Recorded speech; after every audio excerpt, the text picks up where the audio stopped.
Morning student, आज हम लोग क्लास 10 का फर्स्ट चैप्टर मैथमेटिक्स में रियल नंबर स्टार्ट करेंगे।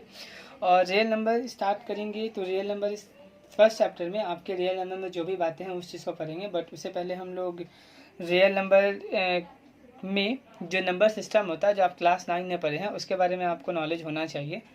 तो आप एक बार नंबर सिस्टम के बारे में जो फ्लो चार्ट होता है नंबर सिस्टम का वो देख लेंगे जो हमने क्लास 9 के लेक्चर में पढ़ाया है।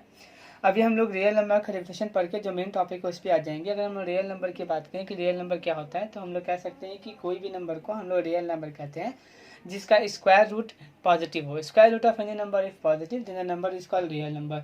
चैप्टर का नाम रियल नंबर है और इस रियल नंबर में हम लोग सबसे पहले जो टॉपिक पढ़ेंगे वो लेमा पढ़ेंगे। लेमा क्या होता है, तो अगर लेमा को डिफाइन करें कि लेमा क्या होता है तो लेमा को हम लोग बोल सकते हैं कि लेमा एक प्रूवन स्टेटमेंट है जिसकी मदद से हम लोग किसी दूसरे स्टेटमेंट को प्रूफ करते हैं। Lemma is the proven statement which is used to proof another statement.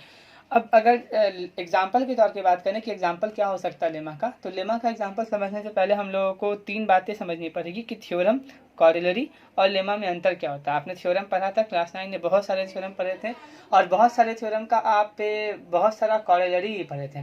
तो एक छोटा सा एग्जाम्पल देख लेते हैं कि what is the difference between theorem, corollary and lemma, और फिर आपको लेमा का एग्जांपल भी वहाँ पर डील हो जाएगा। एक नॉर्मल वे में अगर आपको समझना है तो आप ये समझ सकते हो कि थ्योरम जो है वो एक मेजर रिजल्ट है। कोई भी हम लोग अगर मैथमेटिकल ऑपरेशन सॉल्व करते हैं, सॉल्व करने के बाद जो लास्ट में फाइनल रिजल्ट आता है, मेन रिजल्ट, उस मेजर रिजल्ट को हम लोग बोलते हैं थ्योरम।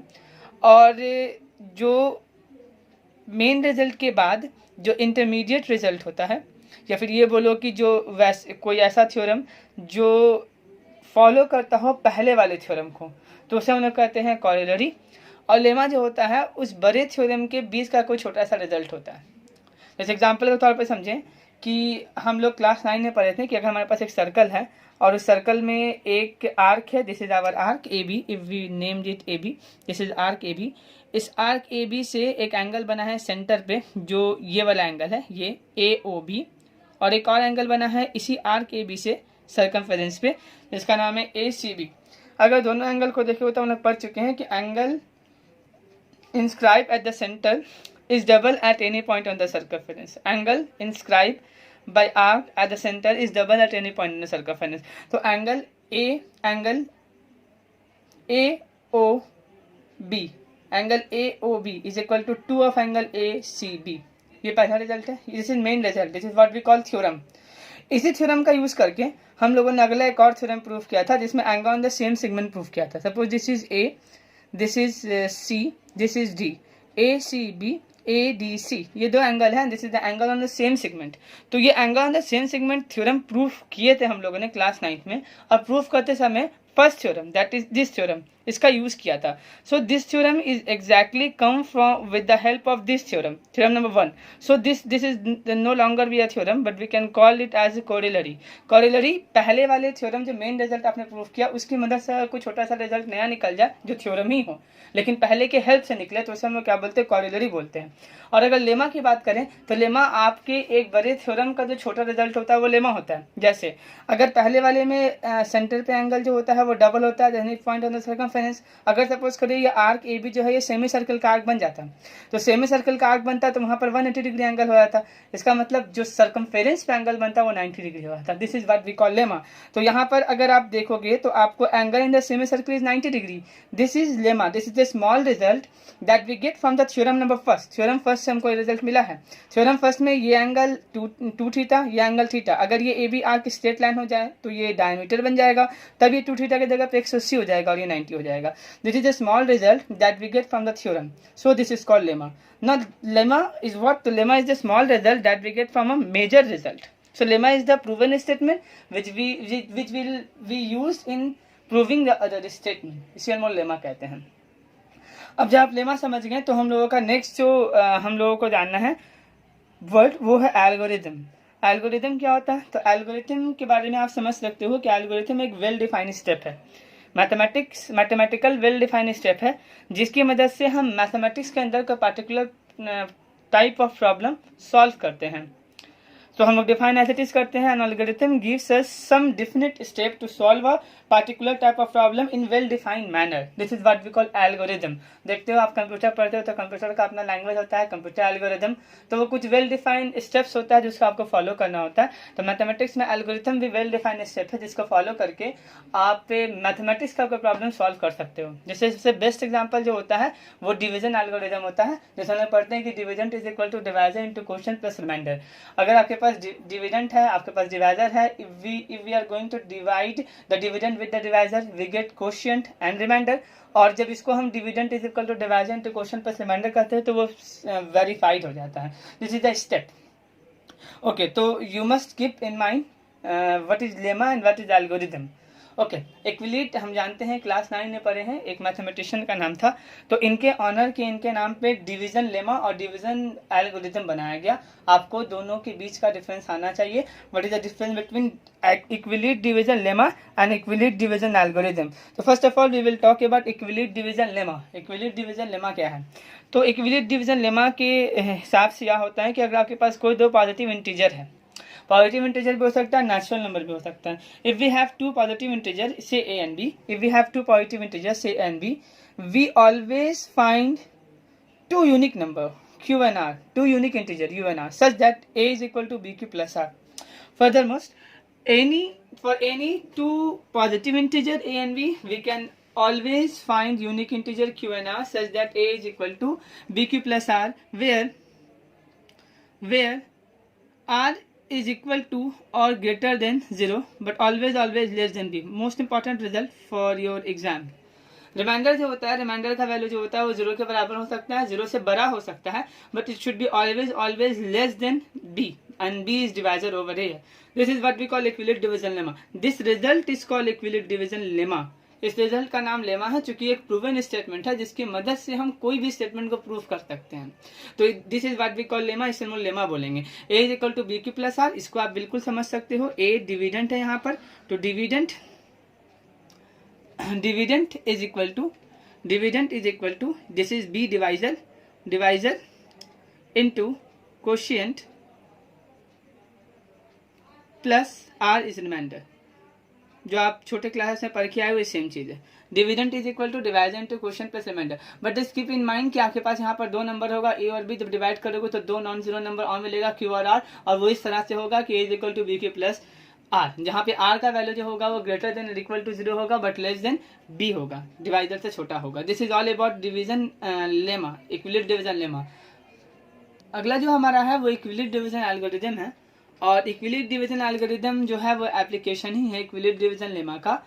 इक्विलिट डिवीजन एल्गोरिथम एक टेक्निक है जिससे हम लोग फाइंड कर सकते हैं किसी भी दो नेचुरल नंबर का, और what we can say integers का, नेचुरल नंबर का, किसी दो नेचुरल नंबर का पॉजिटिव या फिर दो पॉजिटिव इंटीजर का एचसीएफ फाइंड कर सकते हैं।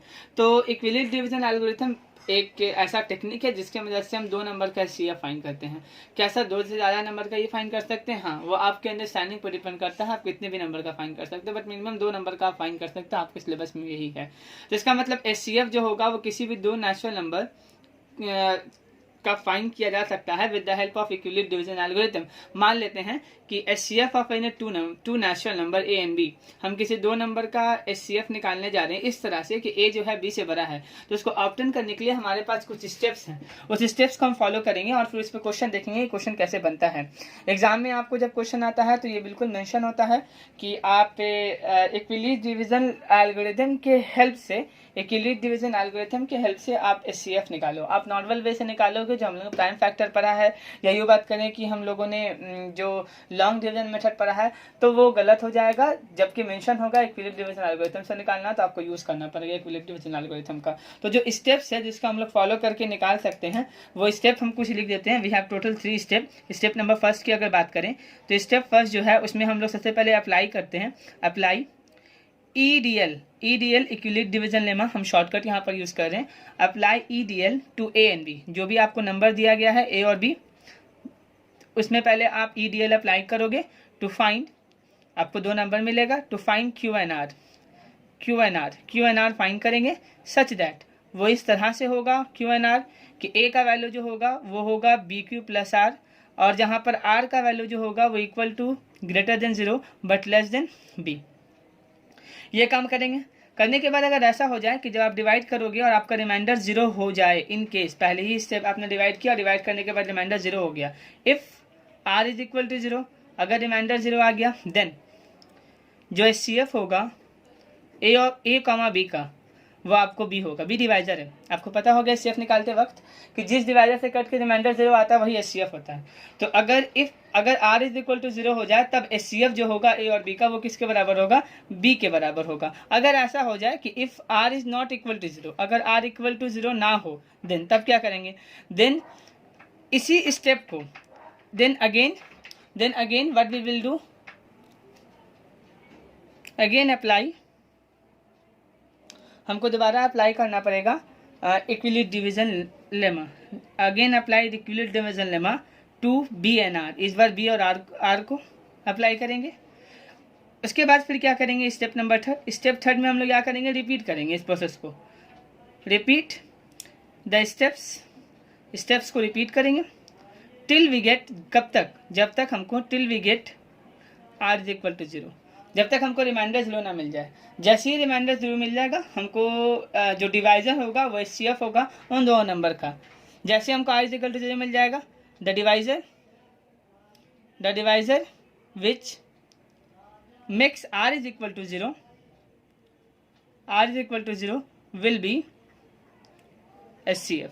वही हमारे पास HCF के फॉर्म में निकल के आ जाएगा। तो this is the step to find the HCF of two number with the help of equilibrium division algorithm. हम लोग अभी, अगर जिन बच्चों को ये स्टेप समझ में नहीं आया है, एक बार ध्यान से एकांत में बैठ के इस स्टेप को पढ़ लेना। बाकी हम जब क्वेश्चन बनाएंगे तो आपको ये सारा स्टेप समझ में आ जाएगा। अब बहुत सारे बच्चों को अभी भी लेमा और एल्गोरिथम के बीच का डिफरेंस नहीं समझ में आता कि दोनों क्या होता है।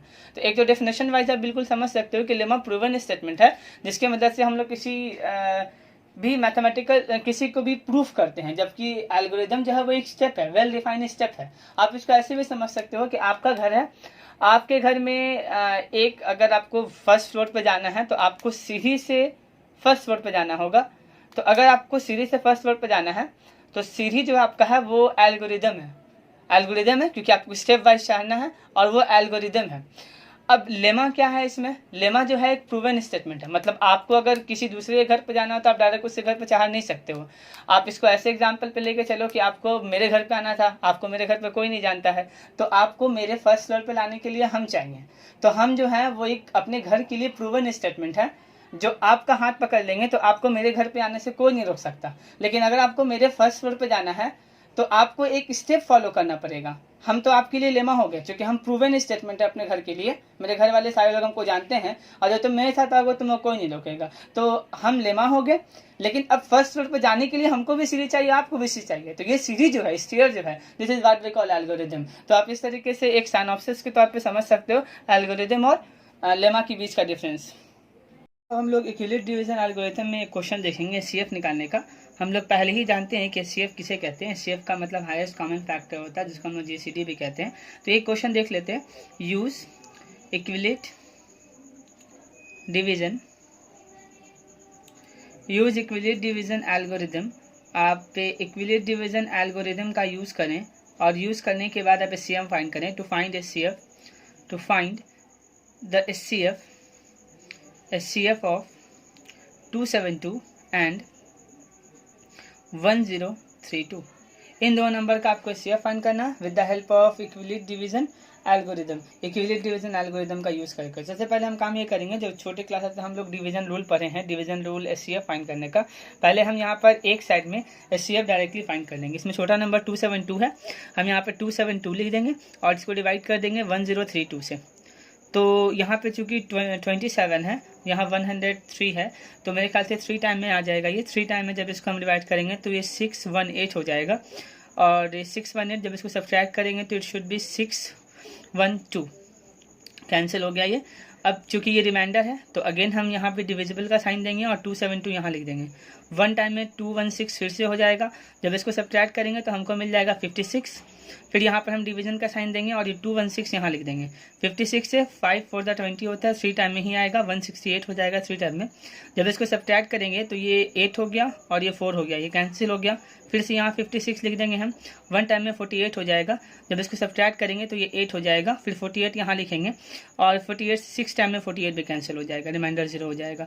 तो 8 HCF हो जाएगा इन दो नंबर का। But what we have to do, we have to write this as with the help of Euclid division algorithm. तो स्टेप वाइज इसको सॉल्व करेंगे हम सॉल्यूशन में। और स्टेप वाइज अगर देखें तो स्टेप वाइज हम लोग सॉल्व करने के लिए सबसे पहला जो काम करेंगे वो स्टेप 1 लिखेंगे। स्टेप वन में हम लोग इसमें किसी जो बड़ा है उसको ए मान लेंगे, या फिर अगर ना ही माने तो भी काम चल जाएगा। हम डायरेक्ट लिख देते हैं on dividing 1032 by 272 we get, क्या मिलेगा हमको, Q जितना मिल रहा है उतना लिखिए 3 and remainder 216। Then by Euclid division lemma, अब आप यहाँ पर इक्विलिट डिवीजन लेमा दिखाएंगे, that is A is equal to BQ plus R। A का वैल्यू यहाँ पर कितना है 1032, डिविडेंट इज इक्वल टू ये ए है, बी के जगह पे आप लिखोगे 272 इंटू क्वेश्चन 3 प्लस रिमाइंडर। आपको दिख रहा है स्टेप 1 है। स्टेप 1 अगर आप पीछे का आप याद करेंगे तो स्टेप 1 यही था कि स्टेप 1 अगर आप याद करेंगे तो स्टेप 1 जो हमारे पास ये था कि applying EDL to find A and B का HCF फाइंड करें। Q और N डिवाइड करने के बाद Q और R आपको मिलेगा। अगर आपको A और B का HCF फाइंड करना है तो आप इक्विलिट डिवीजन लेमा लगाएंगे, Q और R फाइंड करेंगे और ये वाला रिजल्ट दिखाएंगे। सेम वे में हम लोगों ने पहला रिजल्ट दिखा दिया। अब चूंकि अगर R 0 हो गया तो A और B का HCF B होगा, छोटा वाला नंबर। लेकिन अगर 0 नहीं हुआ तो इस स्टेप को दोबारा फॉलो करेंगे by taking B and R and by using EDL। सो यहाँ पर हम लोग अभी हमको हमारा जो रिमाइंडर था वो 0 तो नहीं हुआ, तो वी हैव टू शो और we have to use this EDL again. तो यहाँ पे लिखेंगे clearly R is not equal to 0, R तो 0 नहीं हुआ, तो स्टेप 2 लिखेंगे। स्टेप 2 में हम लोग क्या करेंगे, तो स्टेप 2 में यहाँ पर हमारा अब डिविडेंड 272 बन जाएगा और डिवाइजर जो होगा 216 बन जाएगा। तो on dividing 272 by 216 we get Q is equal to, यहाँ देख लीजिए जब डिवाइड किए थे तो Q 1 मिला था और R जो मिला था आपको 56 मिला था। देन बाय डिवीजन लेमा आप डायरेक्ट भी लिख सकते हो यहाँ पर, क्योंकि ये फर्स्ट क्वेश्चन है तो हम इसको अच्छे से लिख देते हैं। एग्जाम में आप जब जितना खूबसूरत कॉपी लिखोगे आपको उतना अच्छा मार्क्स मिलेगा। तो जब आप क्लासरूम में बनाएंगे तो ज़रूरी नहीं है कि आप हर एक स्टेप लिखें, लेकिन एग्जाम में जब क्वेश्चन आएगा तो आप अच्छे से टोटल स्टेप लिखेंगे। तो यहाँ पर आपको 272 इज इक्वल टू हो जाएगा 216 इंटू 1 प्लस 56। क्लियरली आप यहाँ फिर से लिखोगे कि R जो है अगेन इस बार 0 नहीं है, R इस बार फिर 0 नहीं है, तो स्टेप नंबर आप 3 यूज़ करोगे। स्टेप 3 में आप क्या करोगे, स्टेप 3 में वही सेम मेथड लिखोगे कि on dividing now 216 by 56 we get Q is equal to 3, R is equal to 48। By division lemma हम क्या मिलेगा हमको 216 is equal to 56 into 3 plus 48। फिर से आपको दिख रहा है कि R is not equal to 0, फिर से आप यहाँ पे लिख लो clearly R is not equal to 0। R अभी भी इक्वल नहीं हुआ है 0 के, तो फिर से हमको आगे स्टेप लेना पड़ेगा और फिर से डिवीजन लेमा यूज़ करना पड़ेगा वन मोर टाइम। सो यहाँ पर स्टेप नंबर 4 जितना भी स्टेप जा रहा है आप लिखते रहोगे। स्टेप नंबर 4 में आप फिर से डिवाइड करोगे ऑन डिवाइडिंग नाउ 56 बाई 48 से डिवाइड करोगे वी गेट, क्या मिलेगा हमको, तो हमको मिलेगा आप Q मिलेगा यहाँ पर देख सकते हैं 1 और R मिलेगा हमको 8। फिर से इक्विलिट डिवीजन लेमा लगाएंगे 56 is equal to 48 into 1 plus R। फिर से लिखोगे आप कि क्लियरली यहाँ पर आप लगा दोगे, हैंस का साइन लगा दोगे। क्लियरली इस बार भी देखोगे तो R 0 के इक्वल नहीं है। स्टेप नंबर 5 पे आ जाएंगे। स्टेप नंबर 5 और स्टेप नंबर 5 में ऑन डिवाइडिंग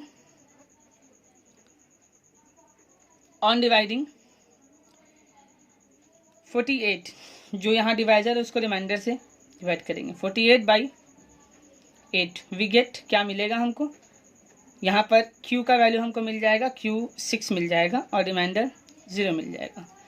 अब यहाँ पर चूंकि रिमाइंडर 0 आ चुका है, इसका मतलब हमारा काम, अब प्रोसीजर हमारा रुक जाएगा और जिस डिवाइज़र से, दिस इज योर डिवाइज़र, जिस डिवाइज़र से रिमाइंडर 0 हुआ है वो हमारा SCF होगा। तो now as R is equal to 0, इसलिए SCF of this number 1032,272 is equal to 8। ये आपका आंसर हो गया। ये सारे स्टेप जब आप दिखाएंगे तो आपको नंबर मिलेगा, आपको मार्क्स मिलेगा। 3 मार्क्स का, 2 मार्क्स का पूछा जाता है। एक बात जो यहाँ नोट करने की है वो ये है कि जितनी भी जगह मैंने डिवाइड किया है डिविडेंड, जितनी भी जगह मैंने डिविडेंड और डिवाइडर से डिवाइड किया है, जितने भी स्टेप में, step number 1, step number 1, step number 2, step number 3, step number 4, step number 5, मैंने जितना भी नंबर लिया है उन सारे पेयर का SCF 8 ही होगा। इसीलिए कभी कभी इस मेथड को हम लोग सक्सेसिव डिवीजन मेथड भी कहते हैं।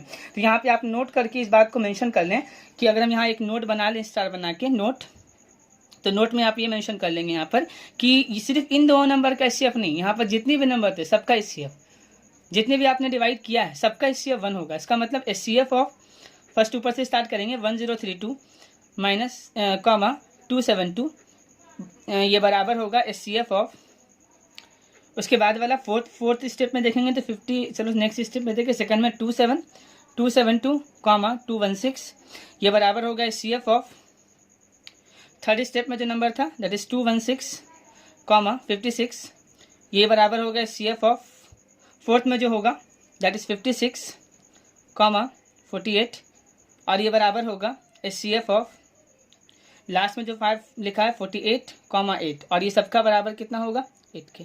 That's why it is also called, या this method is also called, this method is also called, इसीलिए इस मेथड को हम लोग सक्सेसिव डिवीजन मेथड भी कहते हैं, सक्सेसिव डिवीजन मेथड भी कहते हैं। ये एक क्वेश्चन है, आप इस पर एक क्वेश्चन RS अग्रवाल का जरूर प्रैक्टिस करें ताकि आपको एग्जाम में ये क्वेश्चन बन जाए। अब इसमें 2 तरह का क्वेश्चन और होता है जो एग्जाम में काफ़ी तौर पे पूछे जाते हैं, हम लोग उसको डिस्कशन करेंगे।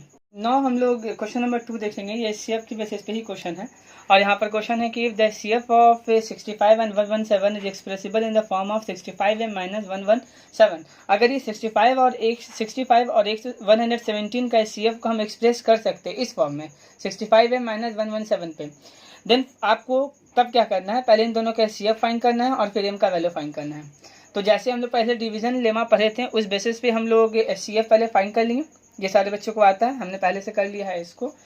तब हम लोग डिवीजन लेमा लिख देंगे कि डिवीजन लेमा से क्या होता है। तो बाई डिवीजन लेमा हम जानते हैं A = BQ + R होता है, A = BQ + R होता है। ये आपको दिखाने के लिए मैंने लिखा है। और जहाँ पर R का वैल्यू जो होता है वो less than equal to 0, less than equal to and greater than 0 but less than B होता है। तो स्टेप 1 में आप यहाँ देख रहे हो कि हमने 117 को 65 से डिवाइड किया है।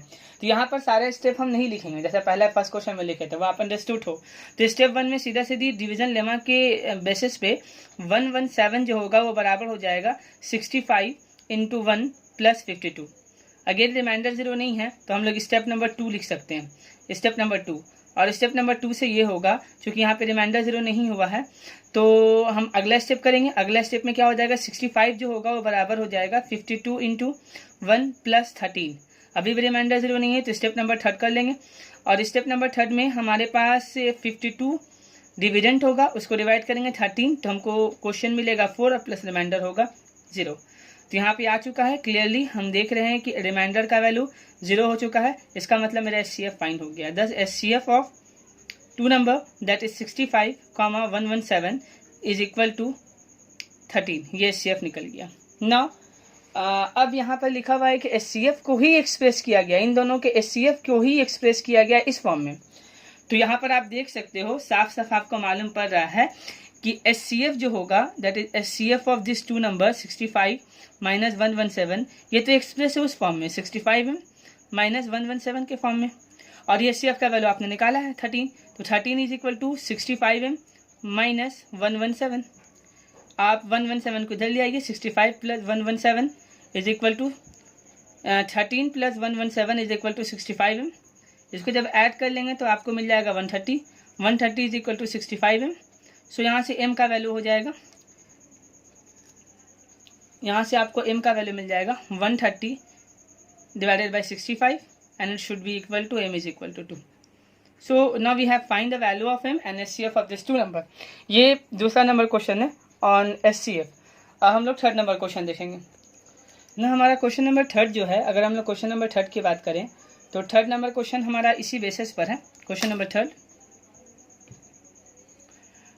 थर्ड की अगर बात करें तो हमारा है use Euclid division lemma to find SCF of 1651 and 2032. Express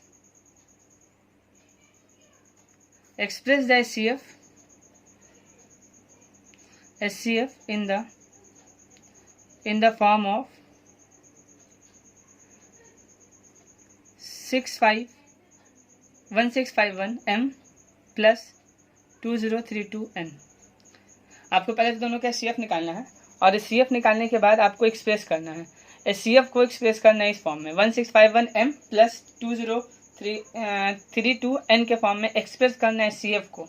इस क्वेश्चन का ऐसे ही पूछा जा सकता था कि दोनों का, जैसे पहले मैंने क्वेश्चन लिया, दोनों का SCF फाइंड करो और फाइंड करने के बाद m और n का वैल्यू फाइंड करो। ये भी करेक्ट क्वेश्चन था, या ये भी क्वेश्चन सेम है, वो भी क्वेश्चन सेम है, दोनों का आंसर सेम तरह से सॉल्व होता है। बट आपके RS अग्रवाल की बुक में इस तरह से ये क्वेश्चन दिया है, इसलिए मैंने इसको इस तरह से लिखा है। अदरवाइज इससे पहले जो क्वेश्चन मैंने आपको बनाया था, ये क्वेश्चन सेम वे में, इस वे में भी सेम हो सकता है कि if the SCF of 1651 and 2032 is expressible in the form of this, then find the SCF and find the value of m. Both are correct. Both question are correct. m and n both.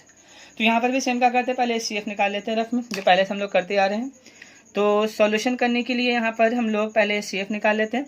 1651 is smaller than 2032, one time में आ जाएगा ये 1651। जब इसको subtract करेंगे तो हमको मिल जाएगा 381। फिर यहाँ डिवीजन का साइन देंगे, 4 टाइम में हमको मिल जाएगा 4 1 4, 4 32, हमको यहाँ पर 2, फिर ये 12 15, सब्ट्रैक्ट कर देंगे इसको, ये हो जाएगा हमारे पास 7 2 1। फिर यहाँ 381, जब इसको डिवाइड करेंगे 3 टाइम में हमको 381 मिल जाएगा। तो हमको यहाँ पर क्लियरली दिख रहा है कि SCF जो होगा वो कितना होने वाला है, 127 होने वाला है SCF। ठीक है, चलिए अब हम लोग फिर से यहाँ पर डिवीज़न लेमा ही का यूज़ करेंगे, बाई इक्विलिट डिवीज़न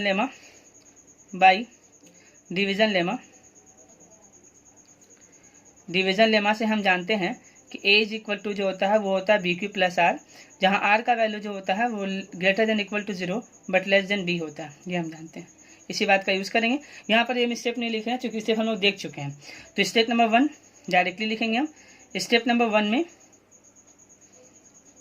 वन में हम सबसे पहले डिविडेंट हमारा ये है, तो 2032 is equal to 1651 into 1 plus 381।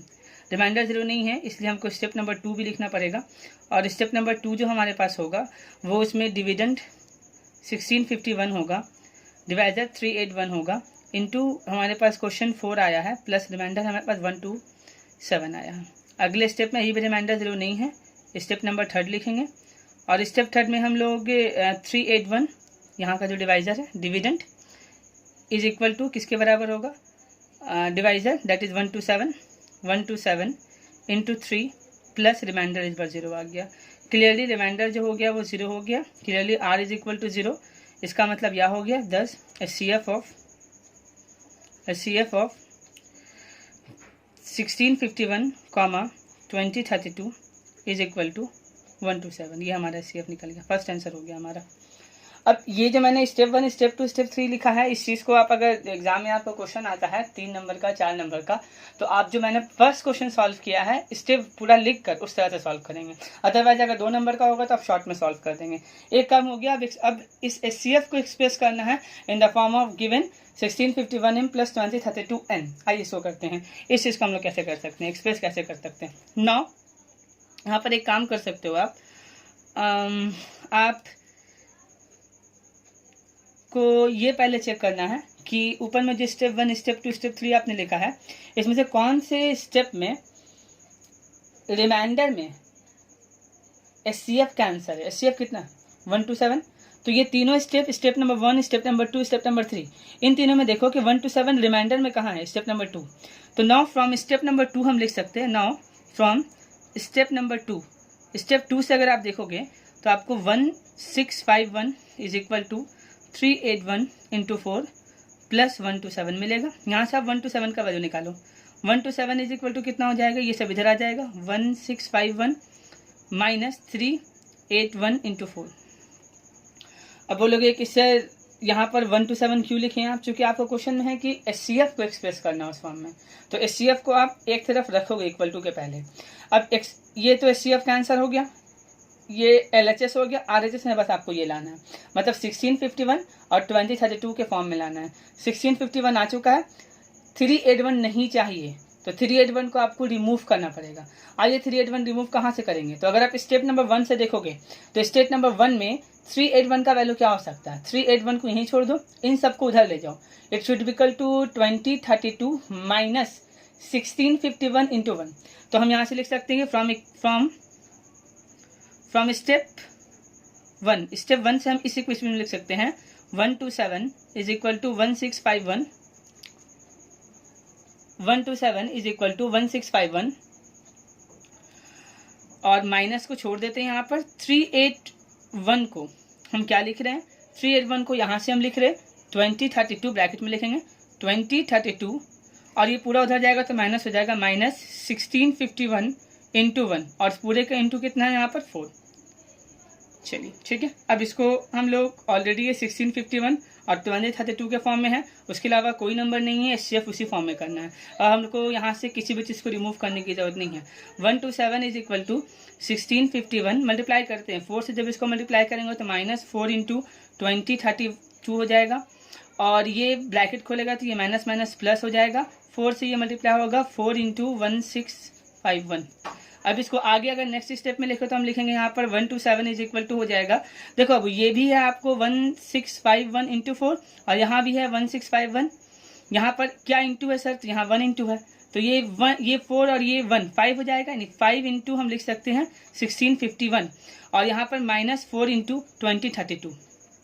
तो अगला स्टेप में इसका हम ऐसे लिख सकते हैं 1 to 7 इज इक्वल टू, इसको हम लिख सकते हैं 1651 इंटू 5 लाइक दिस, और यहाँ पे चूंकि आंसर में प्लस है 2032 के पहले तो यहाँ प्लस लिख देते हैं, 2032 लिख देते हैं और यहाँ इंटू में इस 4 को यहाँ लिख देते हैं। क्या हमारा आंसर आ जाएगा -4, सॉरी, क्या इसको आगे लाओगे तो सेम रिजल्ट आ जाएगा, यस। तो इसको हम लिखेंगे 1 to 7 इज इक्वल टू 1651 और जहाँ पर 5 है वहाँ पर m लिख देते हैं प्लस 2032, जहाँ पर -4 है वहाँ n लिख देते हैं। तो ये क्लियरली एक्सप्रेस हो गया HCF इस फॉर्म में। और यहाँ पे लिखेंगे वेयर हम ये बात को यहाँ पे मेंशन कर देंगे कि यहाँ पर m का वैल्यू कितना है, where m is equal to 5 here we get and n is equal to -4। So ये आपका आंसर हो गया। तो आपने यहाँ पर एक्सप्रेस भी कर दिया और m और n का वैल्यू फाइंड कर दिया। अगर इस क्वेश्चन को पहले वाले क्वेश्चन के फॉर्म में लिखा जाता तो आपको वहाँ पर m और n का वैल्यू फाइंड करने कहा जाता, that you have find in the form of m is equal to 5 n is equal to -4। और अगर सिर्फ शो करने कहा जा रहा है कि इस फॉर्म में शो कीजिए तो here we have the answer. फिर अगेन दोबारा हम बोल देते हैं, डिपेंडिंग अपॉन कि आपको क्वेश्चन कितने मार्क्स का एग्जाम में पूछा जाता है, आप इस स्टेप को रिड्यूस करोगे। अगर 3 मार्क्स में ये पूरा क्वेश्चन पूछा गया है तो आप इतने शॉर्ट में लिख सकते हो, आपको फुल मार्क्स मिलेगा। लेकिन अगर 4 नंबर में आया है तो आप अच्छे से लैंग्वेज लिख के बनाओगे। Thank you.